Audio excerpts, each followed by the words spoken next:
Hello students, आपके सामने रीनीट 2024 का क्वेश्चन है। ये क्वेश्चन स्टोइकोमेट्री का है, unit 1 class 11 some basic concept in chemistry से। Question is the amount of glucose required to prepare 250 milliliter of M/20 aqueous solution is molar mass of glucose is 180 ग्राम पर मोल। यानी कि कितना ग्राम ग्लूकोज की जरूरत होगी टू मेक 250 milliliter ऑफ 1/20 m aqueous solution। 1/20 m/20 लिखने का मतलब होता है 1/20 m aqueous solution। तो 1/20 m aqueous solution बनाने के लिए कितने ग्राम ग्लूकोज की जरूरत होगी?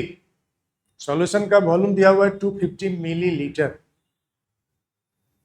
4 ऑप्शन है, 2.25 ग्राम, 4.5 ग्राम, 0.44 ग्राम एंड 1.125 ग्राम। रीनीट 2024 के बाद बहुत बड़ी बड़ी बातें हुई थी। क्वेश्चन बड़ा डिफिकल्ट आ गया। आप देखिए, ये क्वेश्चन आपके सामने है, रीनीट 2024 का स्टोइकोमेट्री का ये सवाल है। इसमें ग्लूकोज का मास निकालने के लिए दिया है। जब हम 250 मिलीलीटर सॉल्यूशन बनाएंगे ग्लूकोज से और उसका मोलरिटी यानी कि उसके concentration in terms of molarity 1/20 m के बराबर होगा, तो कितने ग्राम ग्लूकोज की जरूरत होगी? अब इस क्वेश्चन का सॉल्यूशन करने के लिए देखिए क्या करना है। मोलरिटी का फॉर्मूला आप जानते हैं। मोलरिटी इक्वल टू होता है mass of solute, it means mass of glucose हो जाएगा यहाँ by molar mass of solute.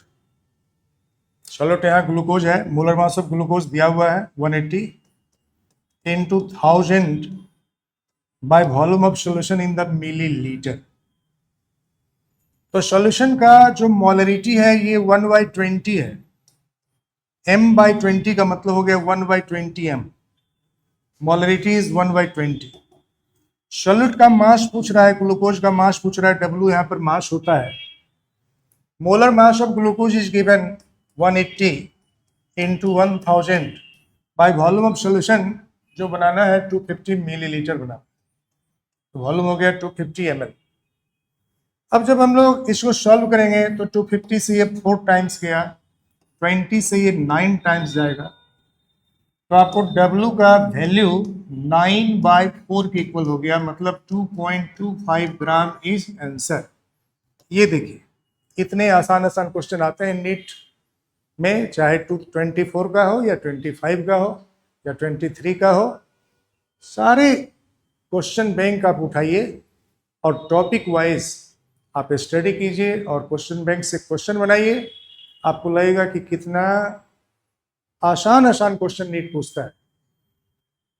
NEET के एग्जाम कोई डिफिकल्ट एग्जाम नहीं होते हैं, सिर्फ आपका प्रैक्टिस चाहिए, प्रैक्टिस करना। लोगों के बहकावे में मत जाइए कि बहुत टफ एग्जाम होता है, बहुत टफ एग्जाम होता है, बहुत टफ एग्जाम होता है।